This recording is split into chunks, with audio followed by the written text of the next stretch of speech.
लोक धर्म को त्याग के भगवत धर्म का आचरण करिए।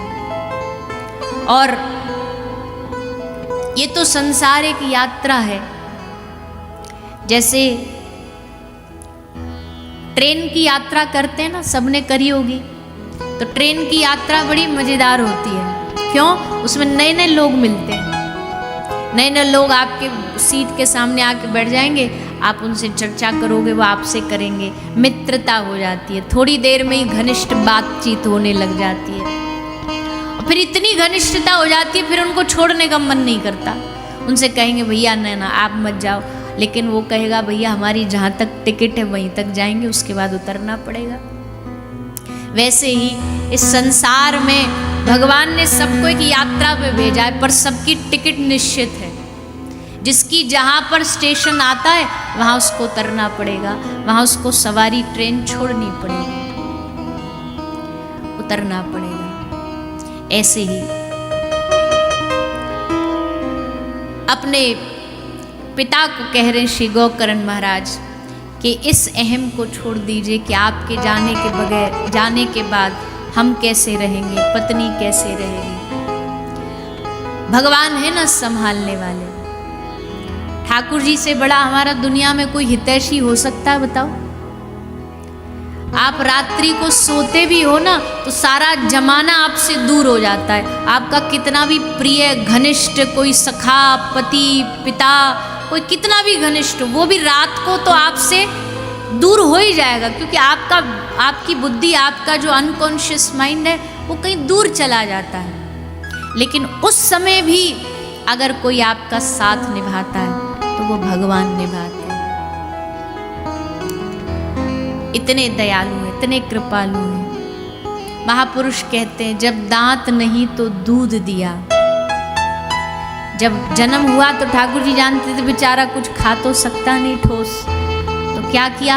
कृपा करके माँ के स्तनों से दूध दिया। जब दांत नहीं तो दूध दिया, अब दांत दिए तो कुछ और भी देगा। अब भी खाली तो भूखा तो रखेगा नहीं। पर हम भूल जाते कि भगवान ने हम पे कितनी कृपा करी। अच्छा एक काम करना, आज जब घर जाओ ना, ये आपका होमवर्क है, घर जाओ तो एक कॉपी पेन लेकर के एक लिस्ट बनाना। लिस्ट किसकी बनाना? वो ये देखना आपके घर में ऐसी कौन कौन सी चीज़ है जिसके बगैर आप जी ही नहीं पाएंगे। जैसे पानी, आटा, कुछ जो जीवन की मूलभूत जरूरी चीज़ है वो। एक लिस्ट वो बनाना जिसमें जो चीज़ हो तो भी चलेगा और ना हो तो भी चलेगा। और तीसरी लिस्ट वो बनाना जिनकी कोई आवश्यकता ही नहीं, फिर भी वो हमारे जीवन में है, जिनकी कोई जरूरत भी नहीं, फिर भी वो हमारे घर में, जीवन में है। तो सबसे लंबी कौन सी लिस्ट बनेगी? सोच के देखो, सबसे लंबी कौन सी लिस्ट बनेगी? पहली, दूसरी, तीसरी? तीसरी। और तब उस समय बैठ के सोचना कि जिन चीज़ों की हमको आवश्यकता भी नहीं थी, जिन चीज़ों की हमारी हैसियत भी नहीं थी, भगवान ने कृपा करके हमें वो दे दी। और देखो वो सामान वस्तु देना तो फिर भी लौकिक व्यवहार में देखा जा रहा है, पर कभी बैठ कर के शांति से ये भी सोच लोगे ना कि ये जो भगवान ने इतना कीमती जीवन दिया है, अगर इसका पेन पेपर लेकर के इसका एक एक ऑर्गन का हिसाब लगाओगे ना, किडनी कितने रुपए की है? जिसकी किडनी ट्रांसप्लांट हुई उस बेचारे से जाके पूछो। सांस कितने रुपए की है? सांस की कीमत जानते हैं? ठाकुर जी कहते हैं हम हिसाब नहीं लेते, पर ज्यादा हमारा मूड बन गया ना और हमने तुमको जन्म से लेके अभी 80 साल के तुम्हारे बुढ़ापे तक सांस का पैसा जोड़ के दे दिया ना, तो इस मानव समाज की घर, प्रॉपर्टी, कपड़ा लत्ता, रोटी सब बिक जाएगी, पर सांस की कीमत नहीं चुका पाएगा भगवान को। इतनी भगवान ने कृपा करके हमें ये दिया है। लेकिन उसके बाद भी ठाकुर जी का धन्यवाद, भगवान का धन्यवाद है। बहुत सारी चीज़ें होंगी ऐसी जीवन में जो मन मुताबिक नहीं होंगी, बहुत सारे संबंध ऐसे होंगे जो मन मुताबिक नहीं होंगे, बहुत सारी इच्छाएं ऐसी होंगी जो पूर्ण नहीं होंगी, लेकिन उसके बावजूद भी जो श्री ठाकुर जी ने हम पे कृपा करके मानव देह दिया, वो दुनिया की सबसे बड़ी कृपा है। देवता कह रहे हैं, बड़े भाग्य मानुष तन पावा, सुर दुर्लभ सब ग्रंथ ही गावा। भगवान श्री शंकराचार्य जी कह रहे हैं, मनुष्यत्वम मुमुक्षत्वम महापुरुष संशय। ये इन आज के जीव को, प्राणी को मिलना बड़ा दुर्लभ है। मानव तन, सबसे बड़ी बात मिला मानव तन, और दूसरा भारत जैसा वतन। मानव तन भी कहाँ, अमेरिका लंदन में नहीं पैदा हुए, कहाँ पैदा हुए? भारत जैसे वतन। मानव तन, भारत जैसा वतन, और उसमें भी सनातन, उसमें भी सनातन धर्म में पैदा हुए। इससे बड़ा सौभाग्य कोई हो नहीं सकता है। सनातन धर्मी हो, मनुष्य बने हो, इस बात का गौरव करो। भैया भगवत कृपा से हमने थोड़ी थोड़ी सारी दुनिया देख ली है तो नहीं कह सकते, पर थोड़ी थोड़ी तो बहुत देख ली है। सारी दुनिया देख करके भी एक ही बात समझ आती है, पाश्चात्य जगत में लोग जीवन काट रहे हैं, जी नहीं रहे हैं, क्योंकि उनके जीवन का कोई उद्देश्य ही नहीं है। उनको पता ही नहीं है कि जीवन में भजन भी जरूरी है। उनको पता ही नहीं है कि हाथ में माला लेके जिसने जीवन दिया उसको याद करना भी जरूरी है। वो तो भाग्यशाली है हम जैसे भारत के लोग, सनातनी लोग, जिनको कहा गया सुबह उठो तो सबसे पहले अपने हृदय में बसे गोविंद का दर्शन करो, हाथ का दर्शन करो, पृथ्वी पे पांव रखने से पहले माता धरती को प्रणाम करो। सौभाग्यशाली हो जो ऐसे धर्म में पैदा हुए, जहाँ जीवन का मूल्य बताया जाता है। वरना तो आधी से ज्यादा दुनिया, आधी से ज्यादा मानव तो पशु जैसा जीवन जी रही है। ये कृपा से ही मिला है कि सनातन धर्म, भारत जैसा देश, वतन और मानव मनुष्य तन मिला है। मनुष्य, यहाँ अगर मनुष्य ना होते, पशु पक्षी होते, तो क्या ऐसा बैठ कर के महादेव मंदिर में कथा सुन रहे होते? मनुष्य बना के भगवान ने कहा ना जा, कथा हो रही है आपके ऊना हिमाचल में, जाके कथा सुन। भगवान ने प्रेरणा दी और आप उनकी कृपा से चल करके यहाँ कथा में आ गए। अब इसमें भी आदमी ना समझे, इसमें भी आदमी को ये ना पता चले कि ये मानव तन भगवान की कृपा से मिला है, भगवान के अनुग्रह से मिला है। देवता भी कह रहे हैं प्रभु हमको मनुष्य बना दो, हमें धरती पर सनातन धर्म में मानव बना के भेज दो। अच्छा चलो एक पहेली बताओ, बड़ा सुंदर दृष्टांत है। पहेली ये है कि मानव तन ज्यादा बड़ा है कि देव योनि ज्यादा बड़ी है? सोच समझ के जवाब देना। मानव तन पक्का 100%? तो फिर मरण के उपरांत सबके नाम के आगे स्वर्गीय क्यों लगता है? स्वर्गीय क्यों लगाते हो? बोले मरण उपरांत भगवान इनको कहाँ ले जाए? बोले स्वर्ग में ले जाए। क्यों? स्वर्ग में तो देवता ही रहते ना, और देवताओं का हम यजन भी करते हैं, यज्ञ में, पूजा में हम देवताओं को भजते हैं। ये पहेली इसलिए है क्योंकि ये वैसा ही प्रश्न है कि पहले अंडा पहले आया कि मुर्गी, कोई भी उत्तर दो तो दोनों में ही फंसना है। कैसे? बोले आपने तो कह दिया मानव योनि, पर ये भावनात्मक कह रहे हो। लॉजिक में देखा जाए तो सारा मानव समाज देवताओं को भज रहा है, देवताओं का ही तो यजन कर रहा है। इसका मतलब है कि सिद्धांत के अनुसार तो मानव योनि से बड़ी देव योनि है। लेकिन मानव योनि श्रेष्ठ कैसे हो गई? बोले देखो एक दृष्टांत दे करके समझाते हैं। बोले एक राजा जी थे, राजा जी का जन्मदिन आया तो राजा जी बोले आज हम सब दिल खोल के लुटा देंगे, अपने जन्मदिन पे खूब उपहार देंगे। तो सारी प्रजा को बुला लिया कि राजा जी का जन्मदिन है जी, सब पधारो। सब आ गए सुबह सुबह। राजा जी ने घोषणा करी, राजा जी ने अपने सिंहासन के दो तरफ बड़े भारी पहाड़ लगा रखे थे। पहाड़ किसके थे? एक था चांदी का पहाड़ और एक था लोहे का पहाड़।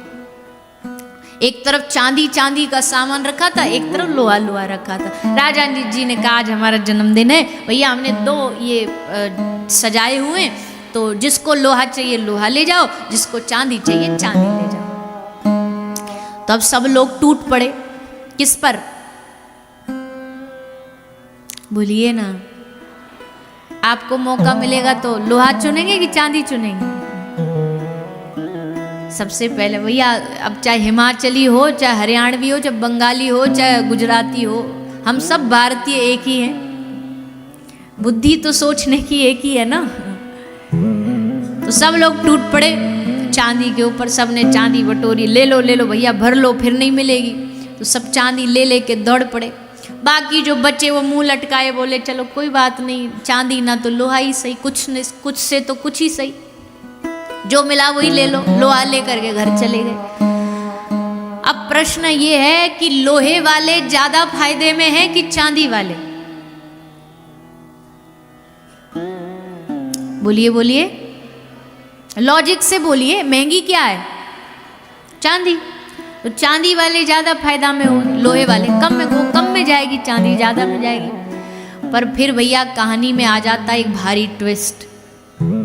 और ट्विस्ट क्या है? राजा जी अगले दिन फिर एक नई घोषणा करते। राजा जी कहते भैया हमको अभी हमारे खजाने में एक पारस मणि मिली है। अब पारस मणि क्या करती है? लोहे को सोना। राजा जी ने कहा हमको अभी पारस मणि मिली है, तो जो लोहा लेकर के गया सब लोग आ जाइए खुले दरबार में। पारस मणि से स्पर्श करा करके लोहा ले जाइए, सोना बना ले जाइए। अब बताइए फायदे में ज्यादा कौन रहे, लोहे वाले के चांदी वाले? पहले कौन थे? चांदी वाले। तो हमने जो प्रश्न किया उसका यही उत्तर है। क्या? देव योनि मानव योनि में कौन सी योनि श्रेष्ठ है? बोले भैया पहले तो देव योनि ही श्रेष्ठ थी। देवता बनना कोई आसान थोड़ी है, अनेक जन्मों के पुण्यों के फल से देव बनते। तो देव योनि मानव योनि से ज्यादा श्रेष्ठ थी। पर फिर कहानी में आया ट्विस्ट, कहानी में आया मोड़। और मोड़ ये था कि मानव जाति को, मानव योनि को भगवान की कृपा से भागवत रूपी पारस मणि मिल गई। अब इसमें जो आकर के स्नान कर रहा है उसकी कीमत अब चांदी से भी ज्यादा, यानी देव योनि से भी ज्यादा श्रेष्ठ हो गई। अब देवता मांग रहे हैं प्रभु हमें धरती पर जन्म दे दो, ताकि हम आपकी पृथ्वी पर हिमाचल में बैठ करके, ऊना में बैठ करके, महादेव मंदिर में बैठ करके आपकी कथा सुन पाए। देवता भी तो आते हैं, कलशों में विराजमान होते कथा सुनने के लिए, कि हमें आपकी कथा सुनने में। तो देव योनि से ज्यादा श्रेष्ठ मानव योनि हो गई। इसलिए इस मानव योनि की श्रेष्ठता तो गोस्वामी तुलसीदास जी लिखते हैं। किसी संसार वाले की रचना पढ़ो और तुलसी बाबा की रचना पढ़ो, कितना जमीन आसमान का फर्क है। बाबा तुलसी कहते कृपा डोरी वंशी पद अंकुश, परम प्रेम मृदु चारो, एही विधि बेग हरहु मेरो दुख, कौतुक राम तिहारो। ये सब आपका कौतुक चल रहा है प्रभु। है श्रुति विदित उपाय सकल सुर, एक ही उपाय है। जब कोई कुएं में गिर जाता है तो कुएं में गिरने वाला लाख जतन करे पर वो बाहर नहीं आ सकता। कुएं से निकलने का तो एक ही रास्ता है कि जो कुएं से बाहर है वो रस्सी डाल के कुएं वाले को बाहर निकाले। तो हम तो नाथ इस अंधकूप में आके पड़े हैं। अब इससे बाहर निकलने के लिए आप कहते हो अपना बल लगा करके, भजन करके, सत्संग करके निकल आओ, तो ये तो असंभव है। एक ही रास्ता है, कृपा की डोरी बना लीजिए। अंकुश, अपने चरणों के अंकुश को परम प्रेम मृदु चारो। तुलसीदास यही जीव मोहे राजू, जोई बांध्यो सोई छोरे। अंत में तुलसी बाबा कहते तुम नहीं बांधा हमको इस माया में, इस रस्सी में तुमने बांधा, तुम ही खोलो। यही तो शरणागति है। हमसे थोड़ी ना रस्सी खुलेगी, खुलनी होती तो कब की खुल जाती, पर तुमको ये रस्सी खोलनी पड़ेगी, तुमको आकर के इस रस्सी को खोलना पड़ेगा। ठाकुर जी बोले ला, कृपा करके मैं तेरी रस्सी काट देता हूँ। भक्त ने कहा प्रभु शब्द पे गौर दो, हमने काटने के लिए नहीं कहा, हमने खोलने के लिए कहा। भगवान ने कहा काटूं या खोलूं तुझे फर्क क्या पड़ता है, तुझे तो बंधन मुक्त होने से मतलब है। बोले नाना नाना, वो तो बात सही, हमको तो मुक्त होना है, पर काटोगे तो रस्सी बेकार जाएगी, खोलोगे तो आगे भी किसी को बांधने में काम आएगी। भगवान ने कहा क्या करेगा उस रस्सी का, इतना लालच भी ठीक नहीं है। रस्सी हमारी, बंधन हमारा, और तुझे चिंता है रस्सी की, क्या करेगा उस रस्सी का। तो भक्त ने कहा कि जिस रस्सी से तुमने हमको बांधा है, फिर उसी रस्सी से हम तुमको भी तो बांध के देखेंगे कि तुम कैसे लगते हो। और क्या इतिहास गवाह नहीं है कि भगवान के भक्तों ने अबध्य को भी बांध दिया। यशोदा की रस्सी ने कन्हैया को उखल से बांध दिया। देवता हाहाकार करते हुए खड़े थे कि ये नहीं बंध सकता, आज तक योगेंद्र मुनिंद्र न बांध पाए, ये गांव की एक साधारण सी मैया, ये बुढ़िया क्या बांध पाएगी। पर यशोदा मैया ने अबध्य को रस्सी लेकर के उखल से बांध के दिखा दिया। भगवान के जितने ज्ञानी भक्त हैं भैया, वो ज्ञान से भगवान को पा तो सकते हैं, ज्ञान से भगवान मिल तो जाएगा, पर ज्ञान से भगवान को बांध नहीं सकते। बांधेगा तो कोई प्रेमी भक्त ही। ज्ञान से भगवत प्राप्ति तो हो सकती है, पर ज्ञान से उंगलियों पर नचाया नहीं जा सकता। छछियावर छाछ पे नाच नचावे। गोपी के सामने ठाकुर जी आ जाते हैं मटकते मटकते। गोपी कह रही है तू माखन लेगो, माखन खाएगो। ठाकुर जी कहते हैं हाँ माखन खाऊंगो। गोपी कहती है ऐसे ना दूंगी, पहले मुँह को नाच के दिखा। तो ठाकुर जी नाचना चालू कर देते हैं। घंटा भर नाचे बेचारे, पसीना में लथपथ हो गए। और जब नाच लिए गोपी ते कई गोपी ला माखन दे। गोपी बोली ना, मुँह को मजा ना आयो, तेने ठुमका तो लगायो ही ना, ठुमका लगा के दिखा।